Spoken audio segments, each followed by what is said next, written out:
les deux principales questions qu'on pose à un coprésident de la DTEM, c'est à quoi sert le marketing? Je vais essayer d'y répondre dans cet exposé. Et à quoi ça sert une association du marketing? En fait, en deux mots, si vous pensez que parce que vous avez lu Kotler, quand même il faut le lire, hein, c'est épais, ou que vous avez fait un billet en marketing et qu'avec ça vous savez tout sur le marketing, j'ai qu'un seul conseil, ne dépensez pas une cotisation à la DTEM, ça ne sert à rien. Par contre, si vous pensez que tout évolue sans arrêt et que c'est de plus en plus compliqué et qu'il faut sans arrêt se tenir au courant de ce qui se passe pour faire du bon marketing, c'est à ça que sert la DTEM. Alors, on a des clubs, un club BFA dont on parlait et que Tania préside aujourd'hui, et puis on a aussi un conseil scientifique et qui, non pas en 2012, mais en 2013, a sorti un manifeste pour le marketing de demain. Et puis, bizarrement aussi, on s'est dit qu'on allait remettre le travail un peu sur la planche et on a défini un certain nombre de pistes de réflexion, donc sur la problématique d'une fonction de plus en plus diluée, sur un consommateur de plus en plus agile, un salarié de plus en plus autonome, le rôle de plus en plus important des start-up et de tous les nouveaux entrants, une dimension sociale et sociétale prégnante et aussi une problématique de la fragilité des marques. Et donc, un certain nombre de commissions se sont créées, et une commission a travaillé sur la fonction marketing, avec Laurent Pontou, moi-même et Xavier Charpentier. Et donc, c'est un peu ces résultats dont je vais vous parler aujourd'hui, mais je rends quand même à mes co-travailleurs hommage pour ce que je vais dire. Alors, première chose, qu'est-ce qui fait que tout change ? En fait, tout change pour de multiples raisons. Mais évidemment, une des fonctions du marketing, alors c'est plutôt l'aspect opérationnel, pas opérationnel, mais l'aspect réflexion stratégique et étude, c'est le marketing doit connaître les consommateurs. Aujourd'hui, il y a de plus en plus de données pour comprendre le consommateur, et je ne dirais pas qu'il y en a de plus en plus, je dirais qu'il commence à y en avoir vraiment beaucoup trop. Et d'ailleurs, le marketing est totalement incompétent aujourd'hui, il faut le reconnaître, pour prendre tout, parce que les outils, il y a beaucoup trop de données pour les outils, ils sont encore à construire. Il y a des données qui viennent parce que on laisse des tas de traces sur Internet, on laisse des tas de traces dans la rue, etc. Et il y en a qui viennent des médias sociaux. Donc tout ça, le digital, transforme beaucoup de choses. Et puis, on espère que l'intelligence artificielle nous permettra de résoudre tous les problèmes, puisque l'intelligence humaine ne réussit pas à tout maîtriser aujourd'hui. Alors, tout ça, ça amène à une profusion de nouveaux métiers. Alors, est-ce qu'ils sont dans le marketing, est-ce qu'ils ne sont pas dans le marketing, ou ils se baladent? C'est un peu compliqué. Mais on a des community managers, on a des product owners, on a des CDO. Alors, il y a 3 ans, on voyait l'homme de l'année, c'était le CDO, c'était extraordinaire, le Chief Digital Officer, etc. Aujourd'hui, c'est ringard, un Chief Digital Officer, toutes les entreprises devaient être digitales, donc le Chief Digital Officer, c'est celui qu'on a mis dans un placard, on ne sait plus trop quoi en faire. J'espère qu'il n'y a pas un impact dans la salle que je ne passe pas. Alors, il y a les data scientists, je ne sais pas combien de temps ils vont durer, mais il y a les data scientists, il y a les data protection officers, ça c'est la nouvelle législation qu'il a fait avec le RGPD. Il y a des concepteurs de bots, bien sûr, c'est vrai, s'il y a des trucs artificiels qui communiquent avec les consommateurs, il faut qu'il y en a qui les fabriquent, il y a des traffic managers, etc. Alors tout ça, ça amène des à-coups, parce que ça va dans tous les sens, et une des problématiques peut-être du marketing aussi, ça va être de développer des approches, on appelle ça les approches lean, c'est vachement bien, c'est pas par hologramme, mais il y a beaucoup d'anglais quand même, pour fluidifier tout ça et faire en sorte que le consommateur ne soit pas trop un peu heurté et que les choses n'arrivent pas dans tous les sens parce que lui, il essaie de comprendre et d'acheter tranquillement. Autre influence, c'est tout ce qui tourne autour du low-cost et de la mondialisation. En fait, est-ce que c'est l'offre qui modifie la demande? Est-ce que c'est la demande qui modifie l'offre? C'est un peu, je dirais, un cycle sans fin. C'est clair que, par exemple, le fait que les consommateurs aient de plus en plus de problèmes pour boucler les mois les a fait se tourner vers le low cost. Mais c'est aussi parce qu'il y a les offres low cost que les gens deviennent de plus en plus habiles à chercher des bons plans. Et donc, quand a apparu, par exemple, une marque comme Dacia, ça n'a pas simplement apporté des voitures pas chères, ça a amené de nouveaux consommateurs. C'est-à-dire que, généralement, un consommateur qui arrivait pour acheter une voiture, il partait sur le modèle, le modèle de la catégorie c'était fixé, il partait sur le truc le plus sophistiqué, puis après on dégradait parce qu'il n'avait pas les moyens. Ceux qui sont arrivés chez Dacia, ils sont arrivés, ils ont pris d'emblée ce qui était le moins cher et éventuellement ils rajoutaient une option ou deux. Démarche totalement inverse. Constructeurs automobiles et surtout les vendeurs n'étaient pas du tout habitués à ce genre de choses. H&M a habitué les gens à une mode pas chère, mais aussi à une mode qui change sans arrêt.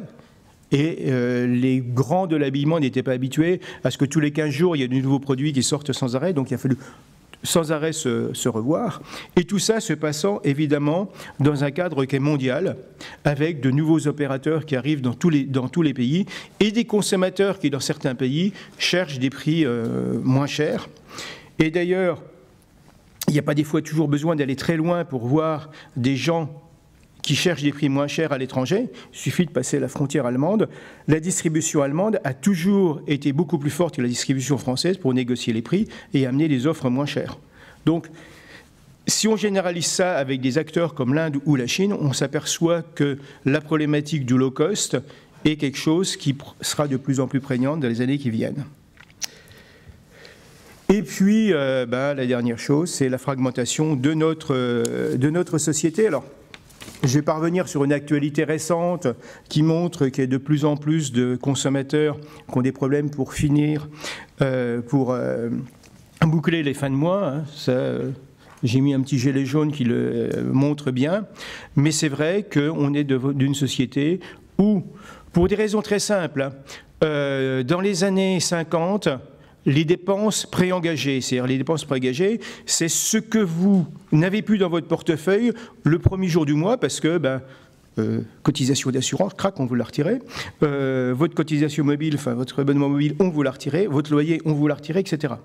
Ça représentait à peu près 12% du budget des ménages, en moyenne. Aujourd'hui, ça représente un tiers, entre 25 et 30% des budgets des ménages. Donc, c'est quand même un poste de plus en plus prégnant. Donc, les consommateurs sont de plus en plus aptes à trouver des bons plans, d'où le succès du Bon Coin que nul n'avait vu venir. Parce que, entre nous, quand ça s'est lancé, plus ringard comme site, il n'y avait pas. Mais ça correspondait à quelque chose, à un besoin. Mais aujourd'hui, vous avez d'autres sites comme Nos Arrivages, par exemple, qui permettent à des gens de retrouver, de se recréer du pouvoir d'achat. Mais pas seulement. Ça permet aussi à des gens qui ont plus de moyens d'accéder à de nouvelles choses. Et finalement, ce ne sont pas forcément les populations les plus pauvres qui sont les plus demandeuses. C'est-à-dire que se dire « Oh, moi, j'ai pas de problème, je vends à des gens qui ont des moyens », c'est pas pourtant qui n'auront pas cherché les offres les plus intelligentes et celles qui seront les plus rentables pour eux. Donc se méfier, ce n'est pas les plus pauvres qui cherchent les meilleurs plans. Alors, face à ce paysage, qu'est-ce que font les marketeurs? En fait, c'est amusant. C'est un métier qui, on pourrait se dire, c'est de pire en pire. Il y a des tas de gens qui viennent empiéter sur leur marché. Est-ce que, finalement, c'est encore un métier d'avenir? Alors bon, on l'a vu, il y a de plus en plus quand même de gens, et surtout dans les autres d'ailleurs, c'est assez amusant parce qu'on ne sait plus trop ce qu'on met dans le marketing, hein, c'est important. Mais déjà c'est un métier, on n'a pas peur de la digitalisation, on n'a pas peur de l'intelligence artificielle. Quand même, l'intelligence artificielle, selon l'université de Cambridge, ça va juste supprimer 50% des postes dans les entreprises, et en plus, ça s'attaque plus au col bleu, ça s'attaque au col blanc et aux métiers qui sont les métiers à haute valeur ajoutée. Mais le marketing se dit que ça touchera que les fonctions opérationnelles les plus basiques. On mettra des bots à la place de télérépondeurs, mais c'est tout. Mais que sur les postes stratégiques, eux, ils ne seront pas touchés. Donc, les marketeurs se sentent malgré tout plutôt protégés. Ils se sentent protégés parce qu'en fait, ce n'est pas une intelligence artificielle qui pourra se balader partout, être en contact avec les consommateurs, être en contact avec les collaborateurs et fédérer un peu l'ensemble. Et cette façon de créer du contact, c'est forcément humain, donc le marketing qui est humain restera au cœur. C'est pour ça que le marketeur est un peu clé. Ça, c'est super, mais en plus, comme le monde change sans arrêt, c'est plein d'imprévus, c'est sympa. Donc quelque part, c'est un métier plutôt optimiste. plutôt sympa quand même à savoir. Par contre, c'est un métier sous contrainte. Sous contrainte, notamment des financiers. Quand j'étais en entreprise, généralement en fin d'année, on nous rognait ce qui avait été gelé, on nous coupait les queues de budget, et l'année suivante, on repartait non pas du budget normalement, mais du budget rogné, qu'on allait encore rogner l'année suivante. Donc, systématiquement, je vois des tas de gens qui hochent la tête dans la salle, ce n'était pas chez moi que ça se passait. C'est grave et pas grave, parce que, en fait, aujourd'hui, le marketeur, grâce aux nouveaux outils, grâce au big data, qu'on aura bien fini de le maîtriser quand même, mais grâce au big data, à l'intelligence artificielle qui va quand même bien améliorer les choses, tout ça, ça va permettre de mieux cibler, d'avoir des offres qui sont mieux adaptées et d'être beaucoup plus performants en dépensant moins d'argent. Donc finalement, peut-être que l'intelligence artificielle va permettre de réconcilier le marketing et la finance. Ce sera déjà un beau pas. Et pour dire in fine, il va ressembler à quoi ce marketeur? Ben en fait, ça va être quelqu'un qui va être multiforme et user-centrique. Alors quand on a dit ça, ça veut dire quoi? Ça veut dire qu'en fait, déjà, ça va être quelqu'un qui sera toujours le lien, et ça c'est important, avec le consommateur dans l'entreprise. Ça c'est important parce que quelque part, l'entreprise aura toujours besoin de ce lien avec le consommateur. Mais surtout, il sera capable de s'adapter. Vous avez vu tous les nouveaux métiers qu'il y a. Ben, en fait, c'est lui qui sera capable de faire la relation entre tous les nouveaux aspects du digital et la réalité du marketing et faire en sorte que le consommateur ne soit pas trop bousculé. Que ça corresponde à ses attentes. Par exemple, deux attentes fondamentales des consommateurs. La première chose, c'est que globalement, dans un monde, on l'a vu aussi avec les manifestations sur l'environnement, où l'éthique a de plus en plus de place, et ben c'est lui qui fera en sorte que ces choses-là soient prises en compte par les entreprises. Toutes les entreprises font des efforts. Vous avez vu Danone, les annonces qu'ils ont faites récemment sur le sujet, Carrefour avec le programme Act for Food, etc. Enfin, il y a énormément de choses et je crois qu'il y a énormément de démarches à faire pour répondre à ces attentes du consommateur.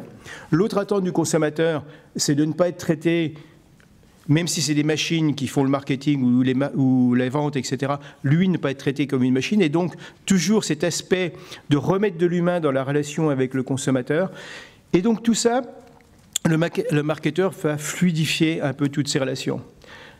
À la limite, l'ultime marketeur ne devrait plus exister. Il devra avoir réussi à avoir insufflé du marketing dans toutes les fonctions de l'entreprise, dans toutes ces nouvelles approches qui arrivent, et in fine, ça devrait être le marketeur, ça devrait être l'entreprise globale qui soit le marketeur, et non plus un homme qui régisse l'ensemble.